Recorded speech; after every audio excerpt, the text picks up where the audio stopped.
प्यारे बच्चों नमस्कार, कैसे हैं आप? करते हैं बेटर होंगे, आपकी पढ़ाई लिखाई बेहतर चल रहा होगा। तो आपके बीच हम हाजिर हैं मैथ का 15वां सेट लेकर। ध्यान रहे, exam NTPC under graduate level का होना स्टार्ट हो चुका है और क्वेश्चन जो मैथ का आ रहा है दोस्त, आप देख रहे होंगे, सुन रहे होंगे कि जो भी क्वेश्चन आ रहा है वो बिल्कुल जनरल क्वेश्चन आ रहा है। एग्जाम में वही क्वेश्चन आता भी है। तो चलिए, देर किस बात का, लेकिन ध्यान रहे आज का क्लास आपके बीच रिकॉर्डेड जा रहा है, क्योंकि ये लाइव 10 बजे रात को चलता था, लेकिन रात 8 बजे से चैप्टर वाइज आपको हम दे रहे हैं। वन डे वन चैप्टर, एक दिन में एक चैप्टर खत्म कर रहे हैं, जिसमें कम से कम हमको 1.5 से पौने 2 घंटा का समय लग रहा है। अतः लाइव क्लास का टाइम न मिलने की वजह से ये जो 15वां सेट है, जिसको रिकॉर्ड करके रात 10 बजे अपलोड किया जाएगा। तो चलिए, मेथड दोस्त वही होना चाहिए ना जिसका यूज तुम एग्जाम में कर सको। आलतू फालतू मेथड से बचो। चलो सेशन का शुरुआत करके देखते हैं। क्वेश्चन नंबर पहला, 3 संख्या का यहाँ पे रेशियो दे रखा है। कहता है कि उसका कहीं ना कहीं एलसीएम दोस्त दे रखा है 7595, तो उसका मासा क्या होगा? सबको पता है कि 7595 में 35 से भागा दोगे, आपका उत्तर आ जाएगा। ध्यान रहे, यहाँ पे क्या दे रहा है भैया? तो एलसीएम। तो रेशियो का तुम एलसीएम निकालो, क्या होगा? 5 1 7 का एलसीएम कह दोगे 35 होगा। रेशियो के रूप में एलसीएम आ रहा है 35, वैल्यू के रूप में दे रखा है 7595।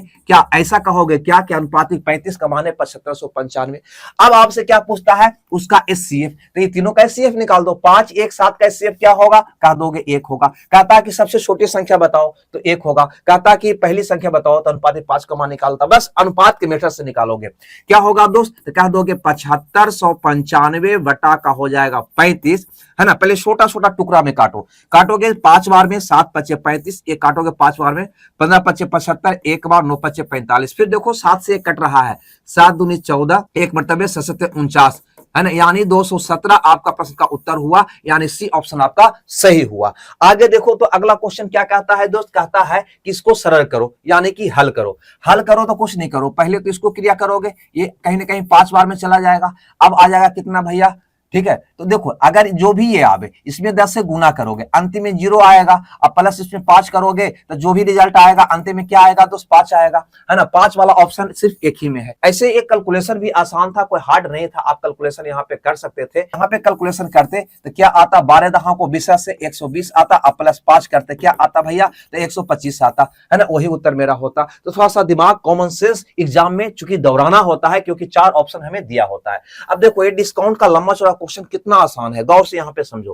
कहता है 27% की 2 क्रमिक बट्टा, इसका 7% के छूट के बाद 6% का छूट, इस ढंग से 4 को ये दिया है कंडीशन। कहता है कौन सी योजना अधिकतम विक्रय मूल्य प्राप्त करेगा? तो वही विक्रय मूल्य अधिकतम प्राप्त करेगा जिसका डिस्काउंट जो है सबसे कम होगा। ये डिस्काउंट जो है भैया क्या होगा? सबसे कम होगा। सबसे क्या होगा भैया? तो कम होगा। अब यहां पे देखो सबसे कम किसका है, ये आपको पता करना होगा। तो 27% का 2 क्रमिक बट्टा का मतलब क्या हुआ? तो तुम कहोगे दोस्त कि 27 प्लस 27, और यहां पे होगा माइनस 27 गुना 27 बटा 100 कहोगे। ये आपका क्या होगा? कुल डिस्काउंट होगा इसके बदले। लेकिन एक चाहे यहाँ पे ध्यान देना, इतना कैलकुलेशन अगर सब में करोगे ना तो मेरा अच्छा खासा वक्त खा जाएगा। तो इसको तुम छोड़ के चलो, इसको तुम छोड़ के चलो, क्योंकि बहुत दूर दूर की बात किया है ये। तो कितना हो जाएगा दोस्त? कह दोगे 54% से कुछ कम होगा। 54 से कुछ कम होगा, ज्यादा नहीं, कम होगा। अब यहां पे देखो 7% और 6%, तो 13% से भैया कुछ कम होगा। बात को समझना, डिस्काउंट क्या हो जाएगा? 13% से कुछ कम होगा। यहां पे देखो तो दोनों को जोड़ो तो 9 5 14 के 4 बाकी 1, 4 और 3 7, यानी 74% से कुछ कम होगा। यहां पर देखो तो 20% और 38% जोड़ो तो क्या हो जाएगा? 58%। क्या होगा? 58% से क्या होगा? कम होगा। कहने का मतलब मेरा ये है कि तुम अनुमान से निकालोगे। यहां पे थोड़ा सा तुम गौर करते हो दोस्त, थोड़ा सा गौर करते हो तो देखो सबसे कम बट्टा ये है। अब अगर इसको में से इतना कम करोगे तब भी क्या इससे कम आएगा क्या? है ना। ये देखो तो आपको नहीं लग रहा है कि इसमें जो है भैया सबसे कम बट्टा मिलने वाला है? जब सबसे कम यानी सबसे कम डिस्काउंट मिलेगा, यानी उसका विक्रय मूल्य सबसे ज्यादा होगा, यानी कहीं ना कहीं आपका उत्तर ये वाला होगा। 2 ऑप्शन किस में है? सी में है। आपका उत्तर सी हो जाएगा। हमें लगता है ये बात आप समझ गए होंगे। आगे बढ़ते हैं अगले क्वेश्चन में और देखते हैं यहाँ पे अगला क्वेश्चन को। कहता है जनशक्ति में कमी के कारण एक कारखाने के उत्पादन 12% भैया कम जाता है। 12% कम जाता है उत्पादन, यानी जनशक्ति का मतलब लेबर यानी मजदूर में है ना, मजदूर में कमी आ गया है, जिसके कारण से उसका उत्पादन 12% कम हो गया। ये 12% कम का मतलब क्या हुआ? तो कहोगे 12% कम का मतलब ये हुआ दोस्त कि पहले उत्पादन अगर 100 केजी हो रहा था तो अब इसमें 12 कम यानी कि 88 हो रहा है। ये इसका कहने का मतलब है। क्या कर रहा है? पहले उत्पादन अगर 100 हो रहा था, अब कितना हो रहा है? 88 हो रहा है। अब कहता है कि मूल उत्पादन को बहाल करने के लिए कार्य घंटों में कितने प्रतिशत की वृद्धि किया जाए, है ना। अब यह बताओ, यानी पहले जैसा तुम उत्पादन चाह रहे हो, अभी उत्पादन 88 हो रहा है, यानी कि 88 से आपको क्या करना होगा? बढ़ाना होगा। कितना बढ़ाना होगा भैया? तो कहोगे 12 बढ़ाना होगा। 12 बढ़ाने का मतलब कितना में? कहोगे 88 में। तो 12/88 प्रतिशत पूछ रहा है तो 100% क्या कर दोगे? गुना कर दोगे। 3 चौ 12, है ना, ये हो जाएगा 22 चौ 88, है ना, 11 दूनी 22, है ना, 50 दूनी 100, यानी कि 150 बटा क्या हो जाएगा दोस्त? 11%। इसको भाग करोगे तो एक बार 11, है ना, 40, 11 33, 13, यानी कि ये वाला। आगे मत निकालो, है ना, इतना ही से मेरा उत्तर जब निकल जा रहा है तो आगे क्यों निकालेंगे। देखो अब यहाँ पे क्या करना था आपको, यहाँ पे ध्यान देना। ये जो बड़ा डिजिट मैंने लिया, चाहो तो यहाँ पे इसको छोटा हम कर सकते थे। कैसे? तो 12% का मतलब होता है 12/100, यानी 3/25, 3/25, यानी इसका मतलब हुआ कि पहले 25 उत्पादन हो रहा था तो अब भैया 3 कम गया, यानी कि 22 उत्पादन हो रहा है ना। अब यहां से ऐसे चलता, है ना, इस रूप में लाने के लिए इसको 3 बढ़ाना होता, 3 बढ़ाना होता, कितना में? कह देते 22 में, अतः 100 में क्या होगा? तो वही चीज आता, कोई दूसरा नहीं आता। इसको काटोगे तो वही चीज आ जाएगा। नहीं, यहाँ पे 50 दूनी 100, 11 दूनी 22, यानी कि 150/11, वही बात आता। कहीं कोई अलग आता क्या? नहीं आता। तो ऐसे भी कर सकता है, ऐसे भी कर सकता है ना। एग्जाम में आपका दिमाग किस रूप में काम कर रहा है उस पर यह सारा कैलकुलेशन डिपेंड करता है। ठीक है, हम कितनों बता देंगे, लेकिन आपका प्रैक्टिस जिस एंगल में है एग्जाम में वही काम आना है। हमें लगता है ये बात भी आप समझ गए होंगे। अगला क्वेश्चन को देखते हैं। ये क्या कहता है? कहता है एक घन का आयतन जिसकी भुजा दे रखा है। अब देखो घन का अगर दोस्त तुम आयतन निकालोगे तो ये होता है भुजा क्यू होता है। इसका भुजा दे रखा है 25, यानी 25 का क्यू, यानी कि 25 गुना 25 गुना 25, यानी जो भी आंसर आएगा ना उसके अंत में तो 5 आएगा ही आएगा। देखो केवल एक के अंत में 5 है, बाकी किसी के अंत में 5 नहीं है। आपका उत्तर कौन हो गया? बी हो गया, है ना। ये एनटीपीसी ग्रेजुएट लेवल का एग्जाम था, तो कैलकुलेशन पे थोड़ा सा ध्यान देना और ऑप्शन पे एक नजर, पैनी नजर, एक नजर नहीं पैनी नजर आपको होनी चाहिए, ताकि गुना करे से हम बच सके, कैलकुलेशन करने से हम बच सके। अब कहता है कौन सा कथन, है ना, 43 और 32 से दोनों से विभाज्य है। तो पहले हम आसान वाला देखेंगे। 32 से कटने का मतलब क्या होता है? 16 दूनी 32, जो संख्या 16 से भी कट जाए, 2 से भी कट जाए, या फिर ऐसा कह सकते हैं 8 से भी कट जाए या 4 से भी कट जाए। कहने का मतलब ये है ना, 32 से कटने का मतलब, है ना, 16 से भी कटना चाहिए भैया वो, है ना, 8 से भी कटना चाहिए, 4 से भी, 2 से भी। पहले 2 से चेक कर लेते हैं, तो 2 से सब कट रहा है क्या? कहोगे नहीं, एक तो ऐसे कट गया। हम 4 से चेक करते हैं तो देखो इसका अंतिम 2 अंक 4 से कट रहा है, इसका कट रहा है? नहीं कट रहा है। यहां देखो ये कट रहा है। अब हम 8 से चेक कर लेते हैं ये दोनों को, अंतिम 3 अंक, है ना, तो कहोगे 8 दूनी 16, 16 6, हाँ भैया ये 8 से कट रहा है। ये देखो तो, है ना, 8 से कट रहा है? कहोगे नहीं भैया 8 से ये नहीं कट रहा है, 8 से नहीं कट रहा है, अतः ये उत्तर नहीं होगा। आपको उत्तर कौन हो जाएगा? बी हो जाएगा, है ना। एक का एक 32 से मत चेक करना, है ना, छोटा बे में चेक करना, आपको बहुत मजे में आंसर निकल जाएगा और समय बहुत कुछ बच जाएगा। कहता है ये वाला बताओ क्या होगा, क्या समान है? तो 216x क्यू, इसको क्या तुम नहीं कह सकते हो 6x का क्यू, ऐसा कह सकते हो? क्या कहेंगे जी? बात को समझो मैंने क्या कहा, है ना। अब यहाँ पे इसको देखने के साथ ही आपका उत्तर निकलना भी स्टार्ट हो जाएगा। आपका ये उत्तर नहीं होगा, लेकिन कैसे बाद में बताते हैं। इसको अगर देखोगे 343, तो 343 यानी कि 7 बाई का होल क्यू है क्या? कहोगे जी, है ना। यानी कहीं ना कहीं आपको जो उत्तर आने वाला है 6x + 7y का होल क्यू आने वाला है। आगे मत देखो, 6x + 7y का होल क्यू, यानी कि आपका ऑप्शन कौन सही हो जाएगा? सी सही हो जाएगा। अब देखो होता क्या है कि आपको पता होनी चाहिए कि AQ + BQ + 3A² B + 3AB² बराबर होता है A + B का होल क्यू, ये होता है। ठीक है, ये सबको पता भी है, आप जानते भी हैं, नहीं जानते हैं तो इसको जान भी लीजिए, है ना, इसको जान भी लीजिए। इसमें से चूंकि अगर तुम 3AB कॉमन ले लोगे तो इसका एक फॉर्म और बन जाता है, ऊपर थोड़ा सा करके या ऊपर लिख देते हैं, इसका एक फॉर्म और बन जाता है। क्या बनता है दोस्त? यहाँ पे देखो AQ + BQ, अगर 3AB कॉमन लेते हो तो 3AB × A + B बन जाता है। इसका मान ये होता है।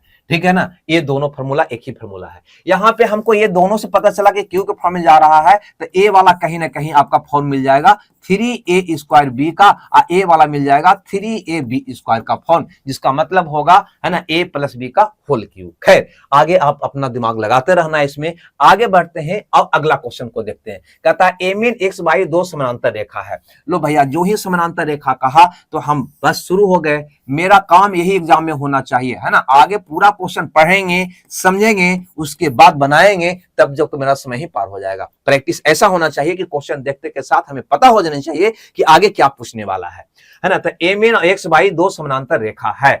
रेखा बी के जो इन दोनों रेखाओं को क्रमशः बी और के पर काटता है, बी और के पर काटता है। यानी एक रेखा ये है जो इसको बी पे और इसको किस पे, के पे काटता है। यदि कोण एन बी के 78 डिग्री, एन बी के यानी ए वाला की बात कर रहा है, कितना भैया 78 डिग्री, तो बाई के बी यानी ए वाला कोण का मान पूछ रहा है ना। हम आपको बताए हैं डिस्कशन के दौरान ही कि जब दो समानांतर रेखा को कोई तिर्यक रेखा काटती है तो तिर्यक रेखा के एक ही ओर के अंदर वाला कोणों का योग यानी कि आंतरिक कोणों का योग 180 होता है। यानी ये दोनों को जोड़ोगे ना तो कितना हो जाएगा, 180 हो जाएगा। आप ही बताओ, भाट का मान निकालोगे, कहेंगे जी सर 180 माइनस मेरा 78 हो जाएगा। इसको घटाएंगे, 10 में से 8 गया 2, 17 में से 7 गया 10, यानी 102 डिग्री हो जाएगा। 102 का मतलब बी मेरा ऑप्शन सही हो जाएगा, है ना। बस ऐसे आपको करना था। चाहो तो इसको और शॉर्ट आउट कर सकते हो। शॉर्ट क्या होगा, जब पूरा कंप्लीट है ना प्रैक्टिस होगा तो ये सब फिगर बनाने की आवश्यकता आपको न भी पड़ सकता है। यहां पर देखो कहता है ए बी सी डी एक चतुर्भुज है ना, जिसमें ए बी समानांतर डी सी, ई और एफ क्रमशः विकर्ण ए सी बी डी के मध्य बिंदु है। अब यहाँ पे ध्यान देना, एक चतुर्भुज है जिसमें कि सम्मुख भुजा ए बी और सी डी क्या है, यहाँ पे समानांतर है। आप यहाँ पे गौर करो, हम बनाने का प्रयास करते हैं। ए है ए है बी, बहुत बढ़िया क्वेश्चन है, ध्यान से समझना। यहाँ पे ए बी समानांतर डी सी है, यानी ई वाला और ई वाला समानांतर है। अब इसको देखकर तुम क्या कह सकते हो कि यह समलंब चतुर्भुज है, हमको पता होनी चाहिए, है ना। देखकर किया कहीं ना कहीं समलंब चतुर्भुज की बात कर रहा है।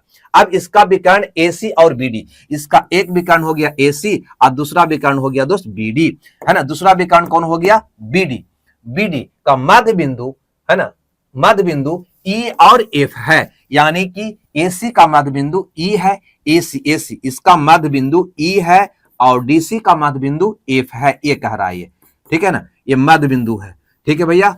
इसका ये मध्य बिंदु हो गया, है ना। ये इसका मध्य बिंदु कौन हो गया, एफ हो गया।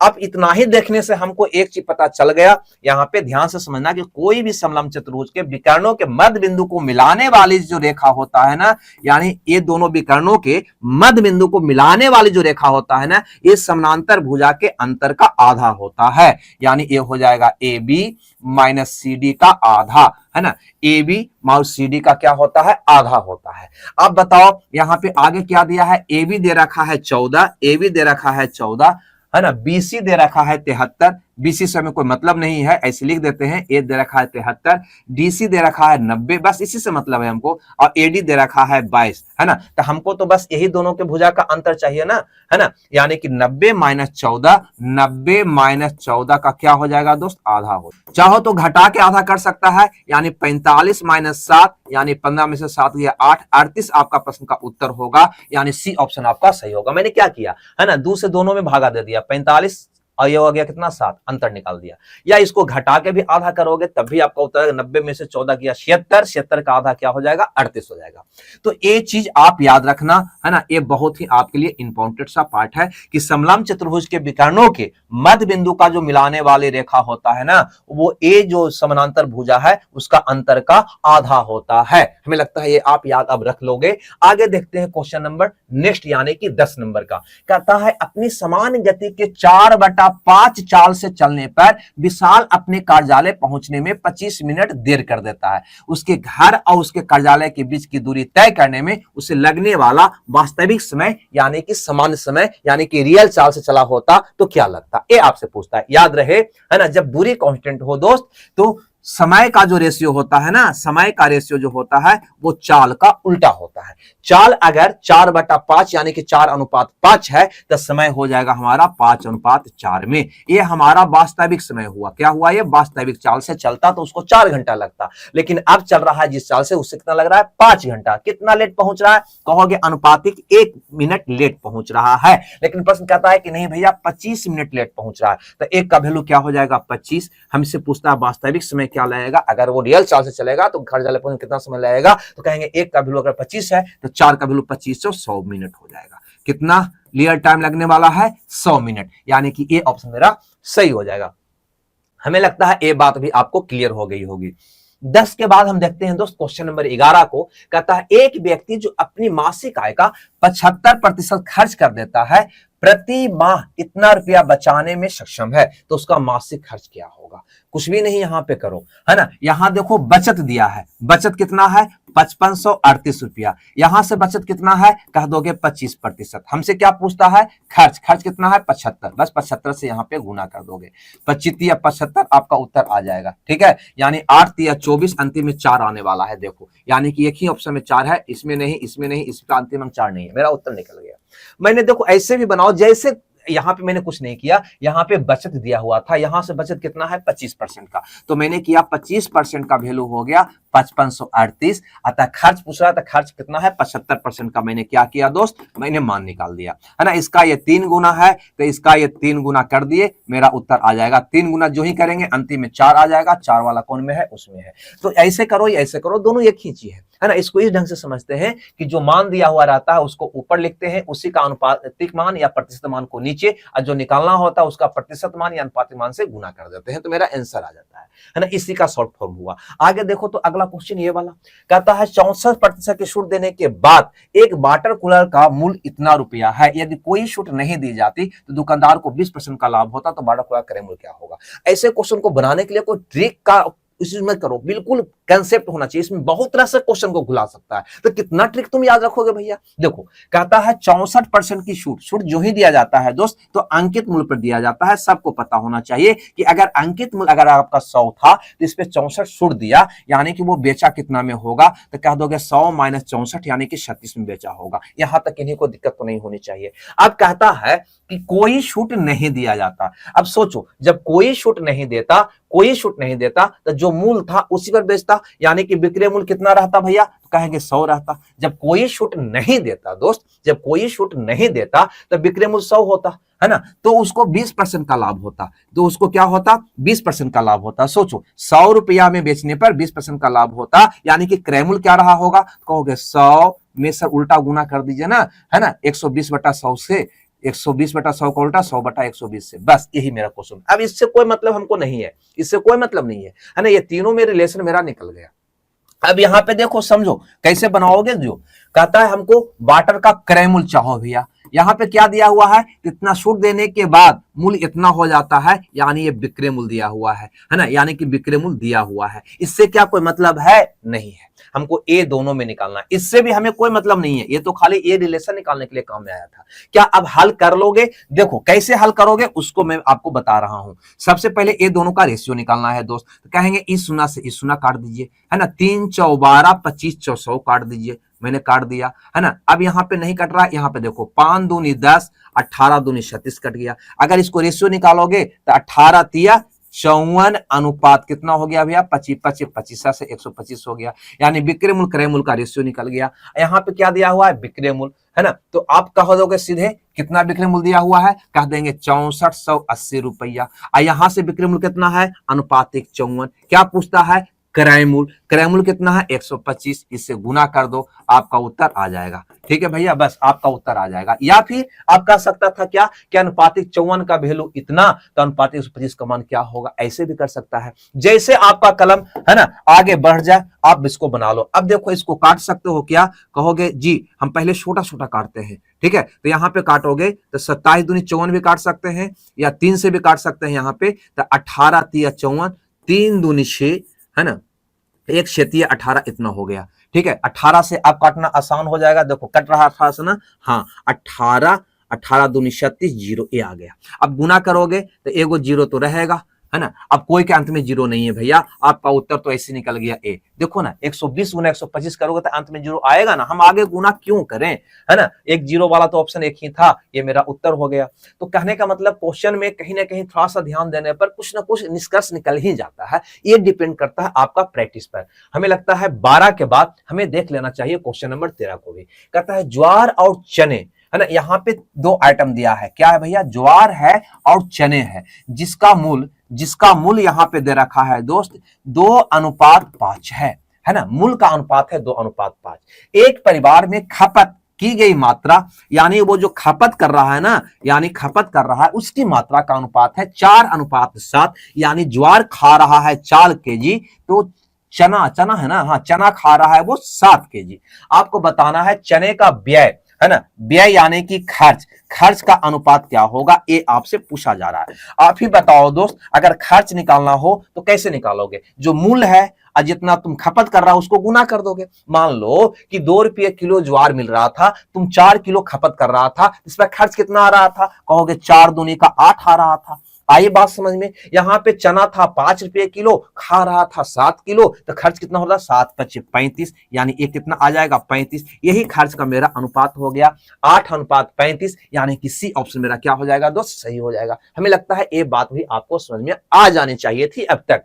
तो 13 भी देख लेते। कहता है एक पाइप एक टंकी को 19 मिनट में भर सकता है। ठीक है भैया, ये जो है ना इसको 19 मिनट में भर सकता है। आगे बोलता है जबकि दूसरा पाइप पूरी तरह से भरी हुई टंकी को 21 मिनट में खाली कर सकता है। दूसरा पाइप जो है दोस्त इसको 21 मिनट में क्या कर सकता है, खाली कर सकता है। यदि दोनों पाइप को एक साथ टैंक में संचालित किया जाता है तो टैंक का 2/3 भाग कितना समय में भरने में कितना समय लगेगा। कोई बात नहीं, पहले दोनों का एलसीएम निकालो। ये दोनों का एलसीएम निकालोगे तो कुल कितना हो जाएगा भैया, कह दोगे 19 गुना 21 हो जाएगा। बात को समझो, एलसीएम ले रहे हैं, अब इसको गुना करके लिखना कौन आवश्यकता है भैया, नहीं। अब इसका एफिशिएंसी निकालो, 19 से भागा दोगे ये आ जाएगा 21, 21 से भागा दो ये आ जाएगा 19। मेरा प्रश्न के अनुसार चलते हैं, कहता है इसका 2/3 हमको भरना है, यानी ये पूरा टंकी नहीं भरना, इसका 2/3 भरना है। 2/3 भरोगे तो 7 बार में कट जाएगा ना, 7 दूनी 14, यानी अब यहाँ पे गुना करो तो करो, ना करोगे तो रहने दो। कितना हो गया 19 गुना 7 गुना 2, इतना भाग हमें भरना है।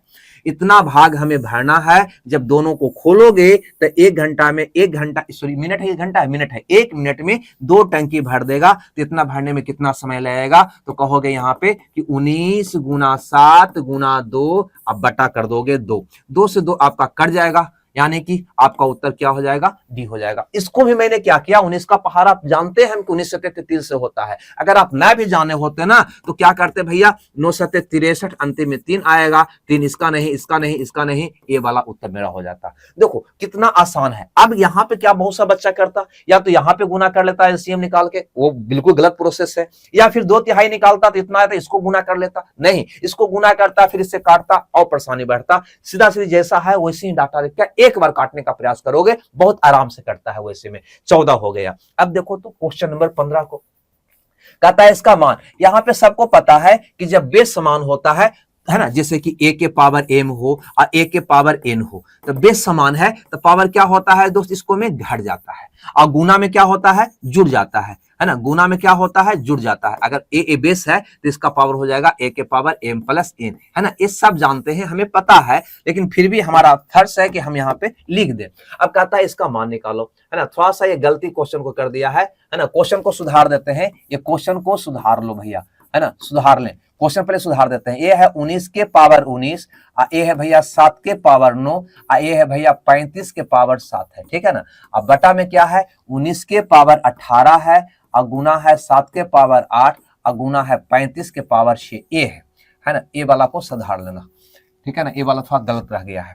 अब यहाँ पे अगर हल करोगे तो क्या कहोगे, 19 के पावर क्या हो जाएगा भैया, तो कह देंगे 1 हो जाएगा, गुना 7 के पावर क्या हो जाएगा भैया, 1 हो जाएगा। घट जाएगा ना पावर, बेस है ना, बेस समान है तो पावर क्या होता है, घट जाता है। 35 में बेस समान है तो पावर घट जाएगा, 7 में 6 गया 1, यानी 35 के पावर क्या हो जाएगा भैया, 1 हो जाएगा। अब इसको गुना करके लिखना है। गुना करोगे तो ऐसा खासा वक्त भी तो मेरा खाएगा ना यहाँ पे, है ना। तो क्या करोगे, 9 सत्ते 63, 3 3 5 15 क्या आएगा 5, यानी अंतिम अंक निकाल लो ना, कितना आ गया 5। 5 किसी में है, कहेंगे जी ये ऑप्शन मेरा सही हो जाएगा, है ना। पूरा का गुना करने की हमें कोई आवश्यकता नहीं है। तो इस ढंग से इसको लगड़ दोगे धर के और पटक दोगे, अगला क्वेश्चन की ओर बढ़ जाओगे। तो ये कहीं ना कहीं पार्टनरशिप का क्वेश्चन है। कहता है 3 व्यक्ति पी क्यू आर, यहाँ पे 3 बंदा है, एक है पी, दूसरा है क्यू और तीसरा कौन है भैया, आर है। क्रमशः 11, 8 और 20 के रेशियो में अपना पूंजी निवेश करता है, यानी ये 11% लगाता है, ये 8% लगाता है और ये भैया ये 20% लगाता है। अब व्यापार को शुरू कर देता है।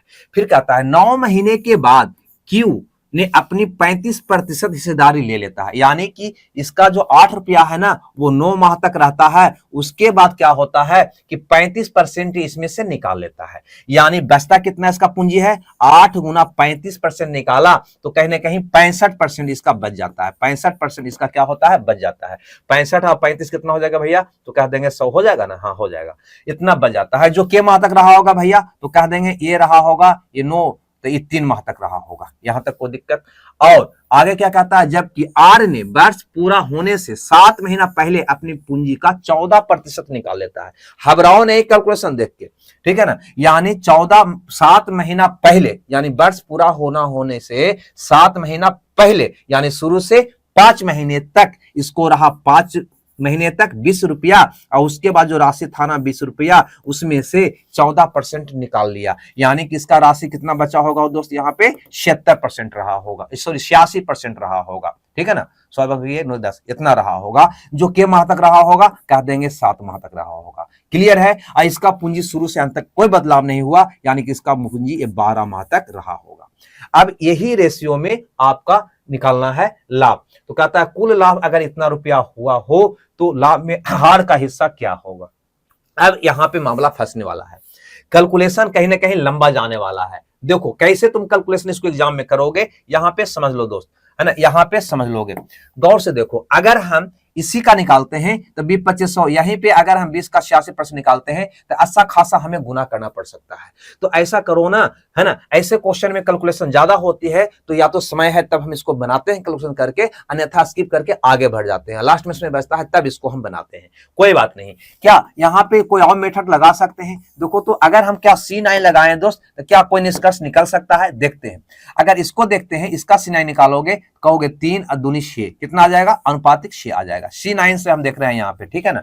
इसका C9 हो गया 3 और इसका हो गया 2, तो 3 दूनी कितना हो गया भैया, 6 हो गया। सिंगल डी से बनाने का प्रयास करते हैं। 9 मतलब 0, ये तो मान 0 हो गया मेरा। यहाँ पे अगर आते हैं दोस्त, यहाँ पे आते हैं, है ना, यहाँ पे तो क्या होगा, 6 5 11 यानी कि 2 हो जाएगा। तो 8 दूनी 16, 16 का मतलब 7, 7 21, 21 का मतलब क्या हो जाएगा, 3 हो जाएगा। देखो गलती होगा तो यहाँ पे कैलकुलेशन आराम से करना यहाँ पे, है ना। 6 5 11 यानी कि 2, तो 3 दूनी 6, 8 का 48, 48 को जोड़ोगे तो 8 4 12, 12 को जोड़ोगे तो कितना आ जाएगा भैया, 3 आ जाएगा। यहाँ पे आओ तो 20 25 100 यानी कि 1 हो गया। इसका सिंगल ही कितना होगा, तो 814 यानी कि 5 हो गया, है ना। तो 5 दूनी 10, 1 1 गुना 7 7, 7 1 क्या हो जाएगा, 8 हो जाएगा। यानी C9 मैंने निकाल लिया। इसका भी C9 निकाल लेते हैं, ये कितना होगा, कहोगे 7 4 11 यानी कि 2 हो जाएगा। इसका C9 कितना हो जाएगा, 2 हो जाएगा। अब जिसका मान पूछता है उसका निकाल लो, आर का हिस्सा पूछा है, चलो निकालते हैं। दिया क्या है उसको ऊपर लिखेंगे, तो दिया है कुल लाभ, तो कुल लाभ कितना है इसका, मैंने सिंगल डिजिट कहेंगे 2, लिख दिए ऊपर। अनुपातिक क्रम कुल लाभ कितना हुआ, 9 मतलब 0, 8 हो गया। क्लियर सी बात है। क्या पूछता है, आर का हिस्सा, आर का हिस्सा पूछता है कितना है भैया, 8, 8 से गुना कर दोगे, है ना। अब 8 8 काट मत देना, यहाँ पे क्या होता है कि नीचे 8 है तो ऊपर क्या करते हैं भैया, 8 ही से गुना करते हैं। क्या करते हैं, 8 ही से गुना करते हैं। 8 8 64 यानी कि 1 बनाते हैं। अब इसको हल करोगे तो क्या करोगे, 8 दूनी 16 यानी कि 7, 7 8 56, 56 को जोड़ोगे तो 6 5 11 यानी कि 2, यानी आपका उत्तर क्या आ जाएगा, जिसका सिंगल डिजिट 2 होगा। 2 के अलावा जो रहेगा वो आपका उत्तर नहीं होगा, है ना। फिर से देखो 8 8 64 यानी कि 1 गुना 2 यानी कि 2। यहां देखो तो देखते हैं 7 2 9 मतलब 0, 8 3 11 यानी कि 2 तो आ रहा है, तो टिक आउट मत बढ़ देना, आगे भी 2 आ सकता है। आगे देखो यहाँ पे, है ना, 6 6 12 यानी कि 3 2 5 आ रहा है, ये आपका उत्तर बिल्कुल नहीं हो सकता। 9 मतलब 0, 5 2 7 2 9 मतलब यार 0, ये भी आपका उत्तर नहीं हो सकता। यहाँ पर देखो तो 2 2 4 4 8, 814, 14 यानी कि 5, ये भी आपका उत्तर नहीं। आपका उत्तर कौन हो जाएगा, ए हो जाएगा। ऐसे आप कर सकता था इसको, और नहीं तो फिर दूसरा तरीका था इकाई अंक में भी कैलकुलेशन हमको करना पड़ता, सिंगल डिजिट के आधार पे भी हम निकाल सकते थे यहाँ पे, लेकिन 2 को यहाँ पे मिल रहा है और कैलकुलेशन उसमें भी हमको करना ही पड़ता, कहीं को चांस नहीं था कैलकुलेशन से कटने के लिए। ठीक है, तो चलो इस ढंग से इसको बना लेता, समय रहता तो आगे देखते हैं अगला क्वेश्चन ये वाला। कहता है ए की आयु बी की आयु के 4 गुने का योग इतना है। अब देखो ए की आयु और बी की आयु का 4 गुना, यानी ए का आयु ए हो गया, बी का आयु का 4 गुना यानी कि बी हो गया, है ना, 4 भी हो गया, का योग कितना है 37 है। फिर से यहाँ पे देखो इसको, ये कहता है कि ए की आयु, ये हो गया भैया ए की आयु, बी की आयु का 4 गुना यानी कि 4 बी, का योग कितना है 37 है, लिख दिए भैया। आगे बढ़ते हैं, जब ए की आय के 7 गुना को, ए की आय के 7 गुना को, ए की आय के 7 गुना को बी की आय के 6 गुना से, यानी 6 बी से बी में जोड़ा जाता है तो परिणामी 61 हो जाता है, यानी ये दोनों को जोड़ा जाता है तो परिणामी क्या हो जाता है 61 हो जाता है। तो ए या बी की आयु का योग बताओ। यहाँ पे कुछ नहीं करना दोस्त, यहाँ पे ध्यान से समझना, सबसे पहले तो यहाँ पे मान हमको निकालना ही पड़ेगा। मान निकालने के लिए या तो ए को या बी को आपको क्या होगा, काटना पड़ेगा। ऐसा करते हैं कि यहाँ पे हम इसमें 7 से गुना कर देते हैं, जो ही इसमें 7 से गुना करोगे तो ए हो जाएगा 7a, है ना, तो कट जाएगा, इसको घटा लेते हैं तो 7 में से 7 क्या होगा, कट जाएगा, 7 चौ 28, 28 में से 6 जाएगा 22 बच जाएगा ना, 22 भी हो जाएगा। यहाँ पे 7 से गुना करोगे तो ये हो जाएगा 7 49 के 9, बाकी 4 7 21, 4 25, यानी 9 में से 1 गया 8 और 15 में से हो गया 9, 198 हो जाएगा। यानी बी का मान 9 बार में जा रहा है, नहीं 9 दूनी 18, हाँ जा रहा है, बी का मान 9 निकल गया। अब ए का मान निकालने के लिए क्या करेंगे दोस्त, यहाँ पे कि इसको में बी का मान पुट कर देंगे, तो 9 चौ 36, 36 हो जाएगा, 37 में 36 गया 1, यानी ए का मान 1 आ गया। हमको ए और बी का योग पूछा था, ये 1 है, अभी 9 आया, कितना हो गया टोटल 10 हो गया, यानी सी ऑप्शन आपका सही हो गया। ए 1 है, बी क्या है 9 है, ये दोनों को जोड़ दिए, मेरा उत्तर निकल गया। तो ये था समीकरण बेस्ड क्वेश्चन, कोई बात नहीं। आगे देखो अगला क्वेश्चन, यहाँ पे ये वाला कहता है एक व्यापारी को एक कमीज को 950 रुपया में बेचने पर 5% का नुकसान होता है, वह इसे इतना रुपया बेचकर 1% का लाभ कमाएगा, तो एक्स का मान क्या होगा, यानी कि इतना रुपया बेचने पर उसको कितना का लाभ होगा, ये आपसे पूछता है। देखो 950 रुपया बेचने पर 5% का हानि होता है, तो क्या इससे तुम क्रयमूल्य निकाल लोगे, कहेंगे जी सर क्रयमूल्य निकाल लेंगे। क्रयमूल्य निकालने के लिए उल्टा गुना करते हैं, 5% नुकसान यानी कि 95% पे बेच रहा है, यानी कि 95/100 में बेच रहा है, तो 95/100 का उल्टा हो जाएगा 100/95, है ना। इसको काटोगे तो आ जाएगा 1000, कहीं ना कहीं क्रयमूल्य निकल गया। अब कहता है इतना में बेचे, यानी कि बिक्री मूल्य कितना दे रखा है 1340, तो बता दो लाभ क्या होगा, यही हमारा एक्स का मान दिया है, एक्स को क्या कहा है लाभ, है ना, एक्स का मान निकल जाएगा, क्या होगा तो 340 रुपया का लाभ होगा। 1000 का सामान 1340 में बेचेगा, 340 रुपया ज्यादा में बेच रहा है तो 340 का लाभ होगा, कितना में कह देंगे 1000 में। ठीक है भैया, अतः 100 में क्या होगा, वही हमारा प्रतिशत लाभ होगा। 2 शून्य से 2 शून्य, 1 शून्य से 1 शून्य, क्या हो जाएगा 34%। 34% मतलब डी। अब देखो यहाँ पे प्रतिशत लाभ जो निकाले मैंने, इतना जो हमारा टाइम लैप्स किया, इतना जो मेरा टाइम लैप्स किया, इतना हमें नहीं करना चाहिए था। यहाँ पे अगर गौर करते तो एक शून्य खाली इसमें से हटा देते, यानी 100 का सामान 134 में बेच रहा है, यानी 34 ज्यादा में बेच रहा है, अतः क्या हुआ भैया 34 रुपया का लाभ, 100 में लाभ हुआ, अतः इसको कह देंगे प्रतिशत। ऐसे निकालना था हमको। ठीक है, तो एक एक सेकंड आपका समय कीमती होता है एग्जाम में। खैर एग्जाम में ये कोई जरूरी नहीं है कि ऐसे करोगे, ऐसे भी तुम कर सकते हो, जैसा दिमाग काम करता है उसी ढंग से मेरा कलम आगे बढ़ जाता है, लेकिन कलम रुकना नहीं चाहिए। मेथड आपका ये होना चाहिए कि कलम रुकना नहीं चाहिए। कहता है डाटा सेट का बहुलक उसके माध्य से इतना अधिक है, कोई बात नहीं, तो बहुलक माध्यिका से कितना अधिक है। देखो इसको बनाने के लिए सिंपल सा एक फॉर्मूला है जो आपको बिल्कुल याद होगा, क्योंकि इतना बार ये पूछा ही है रेलवे में, एसएससी में, कि सबको याद हो गया है। बहुलक बराबर होता है 3 गुने माध्यिका, 3 गुने माध्यिका, है ना, माइनस 2 गुने का माध्य, ये दे रखा है ना, ये फॉर्मूला होता है, सॉरी ये फॉर्मूला होता है। अब यहाँ पे कह रहा है कि बहुलक, अगर हम बहुलक को x मान लें थोड़ा देरी के लिए, तो ध्यान देना, बहुलक उसको माध्य से इतना अधिक है ना। माध्य से इतना अधिक का मतलब क्या हुआ कि अगर बहुलक x है तो माध्य इतना कम है, ऐसा कह सकते हैं, यानी कि माध्य कितना है भैया, तो कह सकते हैं x माइनस 17.7 है, ऐसा बोल सकते हो क्या। अरे बहुलक अधिक है यानी कि माध्य क्या है कम है, क्योंकि हमें बहुलक निकालना था माध्यिका से कितना अधिक है, अतः बहुलक को हम x मान के चले हैं। अब यहां देखो तो क्या आपका हो जाएगा भैया, तो कह दोगे x बराबर 3 गुने माध्यिका, माध्यिका माइनस, है ना, 2 से गुना कर देते हैं इसको लगले 2x माइनस माइनस प्लस 7 दूनी 14 के 4 बाकी 1 7 34 एक क्या हो जाएगा, ये 35 हो जाएगा।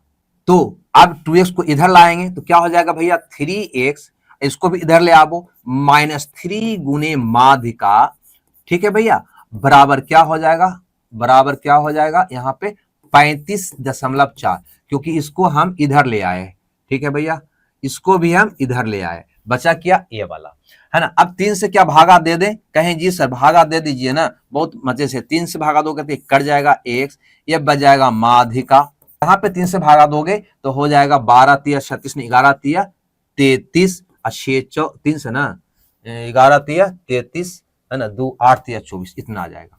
अब ये x क्या था आपका, बहुलक था, ये क्या था भैया, बहुलक था। तो बताओ ये बहुलक माध्यका से कितना अधिक हुआ, तो कह देंगे 11.3 अधिक हुआ, यानी कि डी ऑप्शन मेरा क्या हो गया, सही हो गया। तो इसको इस ढंग से आप बना लोगे, हमें लगता है ये बात भी आपको समझ में आ गई होगी। आगे देखते हैं अगला क्वेश्चन, ये वाला क्या कहता है कि शेष संख्या का योग इतना है तो उसका औसत निकालो। सबको पता है भैया, औसत निकालने के लिए क्या करोगे, तो कहोगे इसका योग तो दे ही रखा है, इस योग में ये शेष से भागा दे देंगे, यानी इसकी संख्या से भागा दे देंगे, ठीक है भैया, इसकी संख्या से क्या करेंगे, भागा दे देंगे।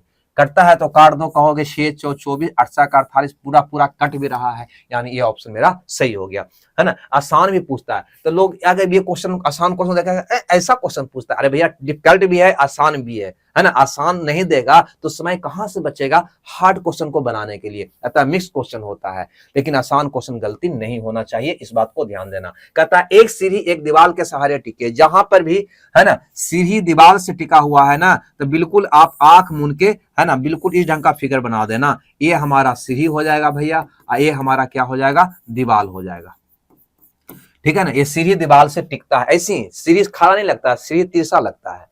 कहता है वह जमीन के साथ 60 डिग्री का कोण बना रहा है, यानी ये जमीन के साथ 60 का कोण बना रहा है। यदि सीढ़ी की लंबाई 10 मीटर, लो भैया इसकी लंबाई दे रखा है कितना, 10 मीटर, 10 मीटर, सीढ़ी की लंबाई 10 मीटर, तो सीढ़ी का निचला सिरा दीवार से कितना दूर पर है, यानी ए वाला मान आपसे पूछ रहा है। अब बताओ ए वाला मान आपसे पूछ रहा है, ये 60 है तो क्या ये 30 होगा, कहेंगे जी 30 के सामने वाले भुजा 1 होता है, 60 के सामने वाले भुजा √3 होता है, और 90 के सामने वाले भुजा क्या होता है, 2 होता है, ये सबको पता है, रेशियो का रिलेशन, है ना, क्योंकि 2 ही केस बनता है ना, हाइट एंड डिस्टेंस में, 30-60 वाला, एक 45-45 वाला, 45 वाला में ये दोनों बराबर होता है, एक एक ये होता है √2।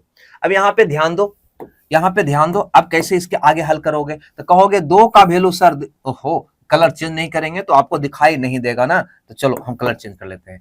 कहोगे सर 2 का वैल्यू यहाँ पे 10 दे रखा है, तो 1 का वैल्यू हो जाएगा 5, यानी ये दूरी कितना है भैया, तो 5 मीटर का, बस मेरा उत्तर निकल गया। बस इस ढंग से इसको बनाना होता है। हाइट एंड डिस्टेंस का क्वेश्चन बहुत ही आसान होता है। कहता है 2100 मीटर की एक गोलाकार दौड़ में, है ना, अमित एक चक्कर 42 सेकंड में, देखो कहता है कि एक गोलाकार, है ना, यानी कि वैसा मैदान है जो वृत्ताकार है ना, वृत्ताकार है, इसकी परिधि कितना है, 2100 मीटर है, परिधि कितना है, 2100 मीटर है। अमित एक चक्कर 42 सेकंड में, है ना, अमित एक चक्कर 42 सेकंड में, समय का यहाँ पे एक तरह से रेशियो दे रखा है, अमित कितना, तो कह रहा है 42 सेकंड में, 42 सेकंड में, है ना, अमित 42 सेकंड में, और सुमित भैया 75 सेकंड में दौड़ लगाता है, 75 सेकंड में दौड़ लगाता है। यदि वे विपरीत दिशा में दौड़ रहे हैं तो परिधि पर कितने अलग अलग बिंदु पर मिलेंगे, यानी मान लो यहां से, है ना, अमित इधर जा रहा है और सुमित भैया इधर जा रहा है, सुमित इधर जा रहा है, तो आपका प्रश्न है कि कितने अलग अलग बिंदु पर मिलेंगे। ऐसी स्थिति में क्या करोगे तुम, इसका शॉर्ट निकालने के तरीका ये होता है कि यहाँ पे पहले चाल का अनुपात निकालो, दोनों का चाल का अनुपात निकालो, है ना, न्यूनतम अनुपात होनी चाहिए, ठीक है। तो चाल क्या होगा, चूंकि परिधि तो कांस्टेंट है, दोनों के लिए दूरी उतना ही हो जाएगा, दूरी कांस्टेंट है तो चाल का अनुपात समय का उल्टा होगा। समय का रेशियो निकालते हैं यहाँ पे, तो कहोगे यहाँ पे कट रहा है 14 तिया 42 और 25 तिया 75, यही ना हो रहा है, 14 तिया 42 और 25 तिया 75, तो चाल का अनुपात इसका उल्टा हो जाएगा, 25:14 हो जाएगा। हमसे कहता है कि दोनों विपरीत दिशा में चल रहा है, क्या चल रहा है भैया, विपरीत। अब यहाँ पे एक चीज ध्यान देना है कि जब विपरीत दिशा में चल रहा है तो दोनों मिलकर दूरी तय कर रहा है, अतः ये चाल जुड़ जाएगा, यानी कि 25 + 14 यानी 9 39, है ना, 39 अलग अलग बिंदु पर ये मिलेगा, 39 अलग अलग बिंदु मिलेगा। और अगर ये कहता ना ऐसा कि दोनों एक ही दिशा में चल रहा है ना। तो यहाँ पे कहने का मतलब ये हुआ कि कहीं ना कहीं अपेक्षिक चाल मैंने निकाला, ये दोनों का अपेक्षिक चाल निकाला, ठीक है ना। तो यहाँ पे क्या होता है, एक ही दिशा में घट जाता, विपरीत में है तो जुड़ जाएगा, है ना। इसका ऐसे बेसिक तरीका कुछ और है जो एलसीएम में आपको हम बताते हैं, लसा मसा में इसको बहुत बारीकी से बताया जाता है, ज्यादा यहाँ पे समय तो हम देंगे नहीं। कहता है यहाँ पे अगला क्वेश्चन कि फर्नीचर की 3 वस्तुओं का औसत मूल्य इतना है, यदि उनकी कीमत इतना है तो सबसे सस्ती वस्तु का मूल्य बता दो। यानी यहाँ पे ध्यान देना है, सबसे सस्ती वस्तु यानी कि ये वाला का 3 का मान, तो ये तो स्पष्ट है कि 3 का मल्टीपल होगा, और 3 का मल्टीपल यहाँ पे देखो तो कई गो नजर आ रहा है, इसलिए अतः निकालना होगा हमको, ठीक है। तो यहाँ पे कुल मूल्य कितना है भैया, तो देखो 15,225, 15,255 है जी, 15,255 तो औसत मूल्य हुआ, तो कुल मूल्य कितना होगा, इसमें 3 से गुना कर दो क्योंकि 3 ही को फर्नीचर है ना। तीनों का औसत इतना है तो तीनों का योग कितना होगा, इतना गुना 3 होगा, इतना गुना 3, ये क्या हो गया, तीनों वस्तु का योग वैल्यू के रूप में, अनुपात के रूप में कितना हुआ, कहोगे 5 3 8 7 15 हो गया, है ना। बस वैल्यू को ऊपर, उसका अनुपातिक मान को नीचे, जिससे पूछता है उसे क्या कर दोगे, गुना। क्या पूछता है, सस्ती वस्तु का कीमत यानी कि अनुपातिक 3 का मान, बस 3 का मान निकाल दोगे, आपका उत्तर आ जाएगा, ठीक है। अब देखो काटो तो ये 5 मार में जा रहा है, 5 से भी कर जाएगा, 5 3 15, 0 पच्चे 25, एक कट जाएगा, यानी आपका उत्तर जिसके अंत में 3 हो यानी कि ये वाला, ये दोनों क्या होगा, कट जाएगा। क्यों, क्योंकि जब गुना करेंगे तो अंत में क्या आएगा भैया, तो 3 आएगा, 3 सिर्फ इसमें है, बाकी इसमें नहीं, इसमें नहीं, इसमें नहीं, बस आगे गुना करने की हमें आवश्यकता नहीं है। ऐसे गुना करोगे तो गुना करना भी बहुत हार्ड नहीं था, ठीक है, लेकिन गुना हम क्यों करें, है ना, आप घर पे बैठे हो आराम से करना। कहता कौन सी धनराशि 3 वर्षों में 4% प्रतिशत ब्याज की दर से इतना हो जाएगा। देखो 3 वर्षों में 4% की दर से एस आई कितना होगा, तो कह दोगे सर एस आई तो 4 तिया 12% हो जाएगा, तो अमाउंट कितना होगा, 100 रुपया का ब्याज 12 रुपया, यानी कि हो जाएगा कितना अमाउंट, तो 100 + 12 112%, कितना हो जाएगा भैया, 112%। ये कितना दे रखा है, 840। आपसे क्या पूछता है, कौन सा धनराशि यानी कि मूलधन, 100% का मान। अब यहां से देखो तो, है ना, कट रहा है क्या, चलो हटाओ, नहीं वैसा करने में दिक्कत हो रहा है ना, 112 गुना 100 कर दोगे, ठीक है भैया, है ना। 100 का मान इतना बटा इतना गुना 100। अब इसको काटो तो 4 से कट रहा है, कहोगे जी 4 से तो कट रहा है, ये वाला 4 दूनी 8, 832 कट रहा है। इसको काटो आपकी 25 100। अब यहाँ देखो 28 तिया 84, है ना, यानी 25 तिया 75, कितना हो जाएगा, तो 750 रुपया, यानी कि ये ऑप्शन मेरा क्या हो जाएगा, सही हो जाएगा। क्लियर सी बात है, इतना तो बात समझ में आ गया होगा।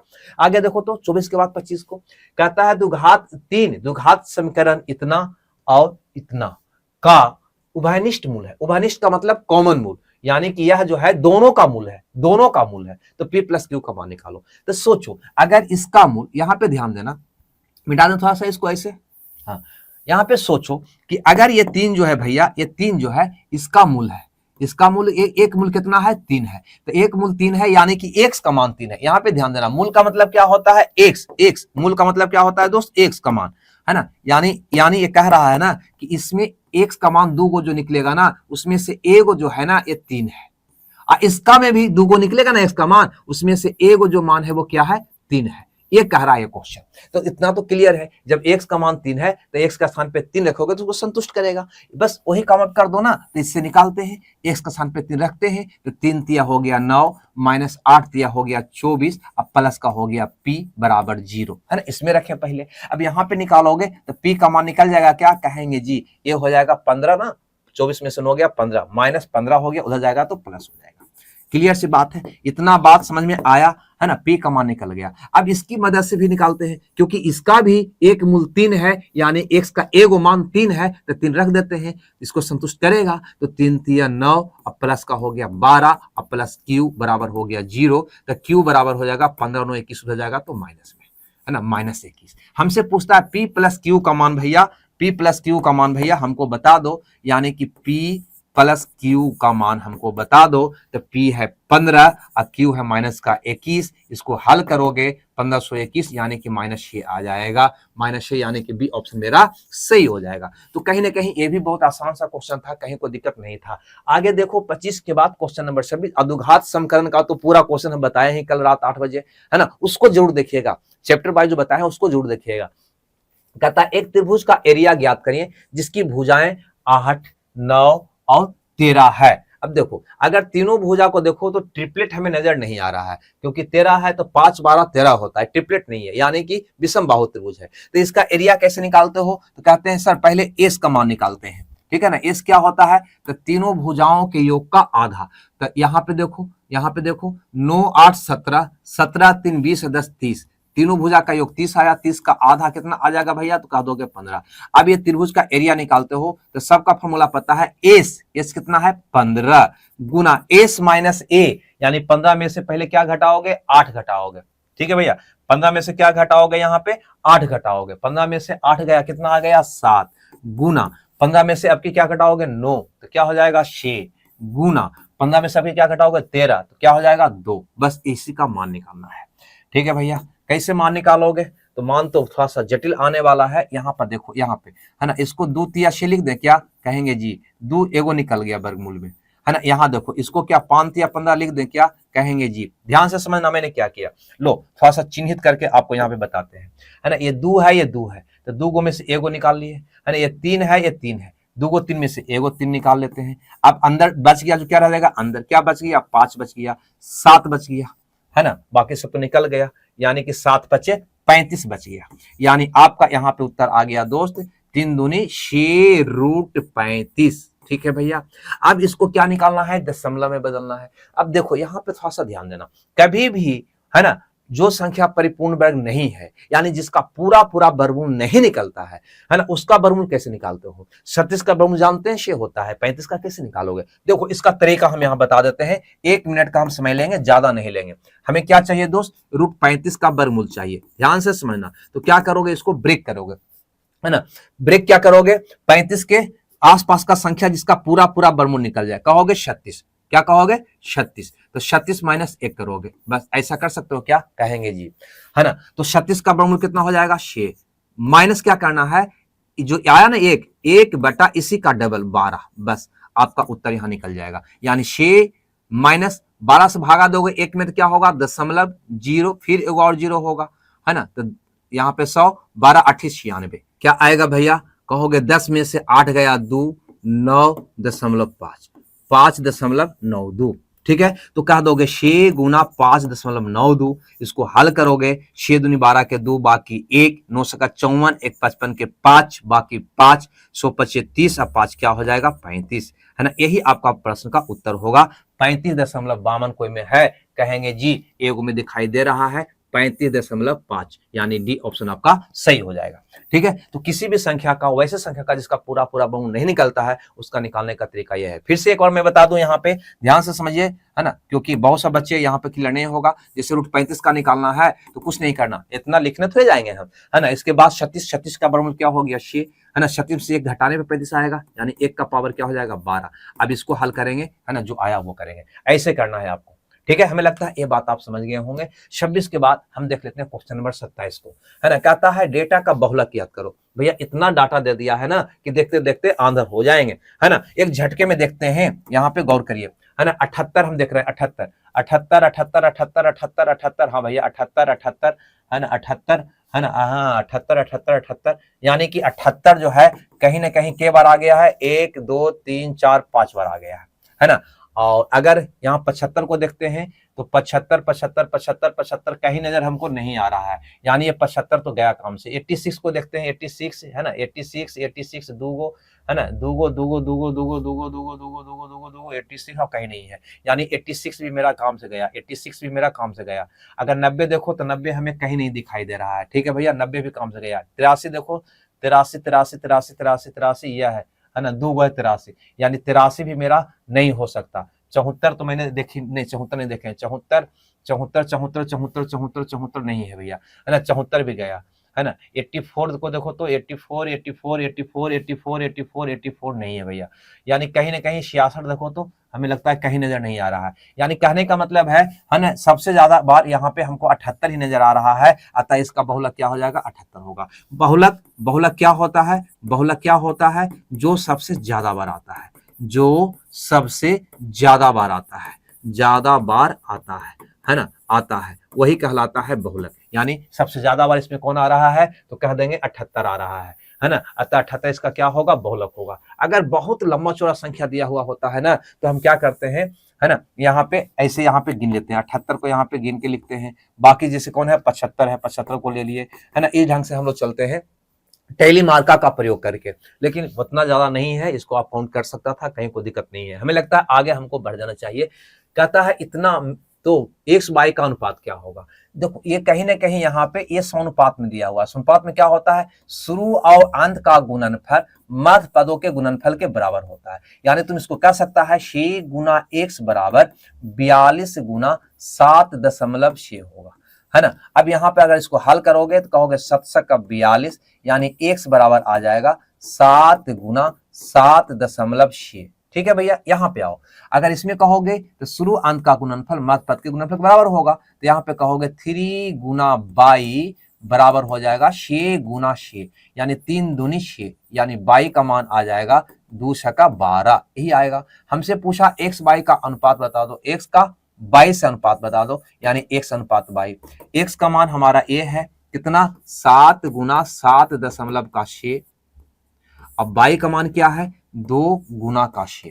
अब इसको काटो यहाँ पे, है ना, हमने यहाँ पे नहीं गुना भाग किए क्योंकि हमें लगा कि अनुपात पूछ रहा है तो काट कुट होवे करेगा, तो क्यों काटे, तो गुना 10 करते हैं, दशमलव को हटा देते हैं। अब यहाँ पे काटते हैं 2 से, है ना, क्या हो जाएगा 38 जाएगा ना, फिर 2 से, 3 दूनी 6, 19 दूनी 38, अब नहीं कटेगा, है ना, तो 19 सते 33 से 133 अनुपात 30, कोई में है तो टिक आउट मार दो, नहीं है तो छोड़ दो। ठीक है भैया, हाँ ये बात आप जानते होंगे, कहीं कोई दिक्कत नहीं है। अब देखो तो 29 नंबर का क्वेश्चन क्या कहता है, कहता है पाइप ए, चलो भैया, और बी खाली टंकी को 72 और 76 मिनट में भर सकता है। पाइप ए और बी दोनों को एक साथ खोला जाता है, खाली टंकी को कुल 54 मिनट में पूरी तरह से भरने के लिए पाइप बी को कितने समय बाद बंद करना होगा, यानी कि बी को बंद करने के लिए सोच रहा है। हमें क्या निकालना चाहिए दोस्त, यहाँ पे कुल काम। कुल कैसे निकालोगे, यहाँ पे ध्यान देना, है ना, कोई एक को ले लो, बड़ा को, है ना, या छोटा को, किसी को भी ले लो। 1976 होता है क्या, कहेंगे जी, हम इसको ले लिए 1976, ठीक है ना। अब कहोगे सर 19 कहा लिखे, 76 क्यों नहीं लिखे, आपको समझ में आ जाएगा, है ना, क्यों लिखे। अब हमको 72 को लेना है, तो 72 को लेना है, यहाँ पे ध्यान दो, तो 72 होता है वर्षक का 72, या ऐसा कर सकते हैं 9 8 72 होता है, 9 गुना 4 गुना 2 होता है 72, होता है कि नहीं होता है। अब इसको लेना है, तो इसका कौन कौन पार्ट इसमें है उसको काट दो, है ना, इसका देखो 4 उसमें है, 4 को काट दो, 9 दुनिया 18 नहीं है, 18 को यहाँ पे लिख लो, बस इसका एलसीएम निकल गया। अब इफिशिएंसी निकालो, इफिशिएंसी कैसे निकालो, 72 से भागा दोगे तो क्या होगा भैया, तो यहाँ पे कहोगे 9 8 72, यहाँ पे थोड़ा सा और अगर कैलकुलेशन को आसान बनाना चाहता तो इसको भी तोड़ के लिखता, तो थोड़ा सा और आपका कैलकुलेशन आसान हो जाता है यहाँ पे।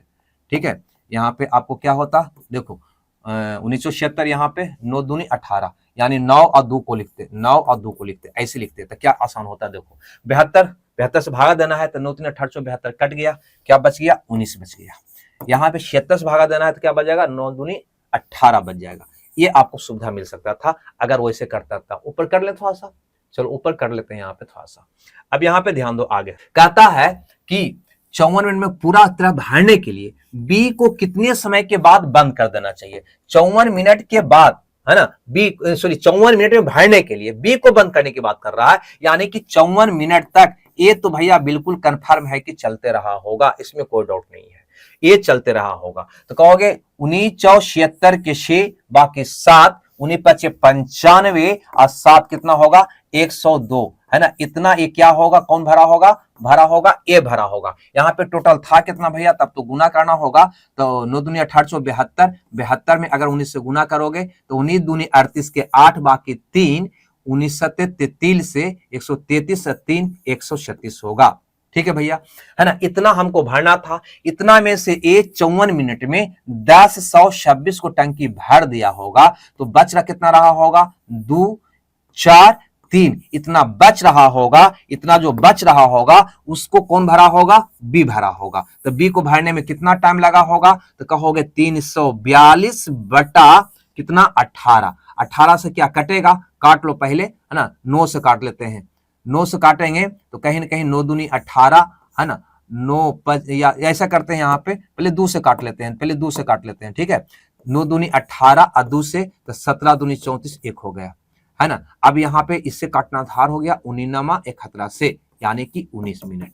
19 मिनट कितना भैया? 19 मिनट। उत्तर तो निकल गया, लेकिन इसको समझो, है ना।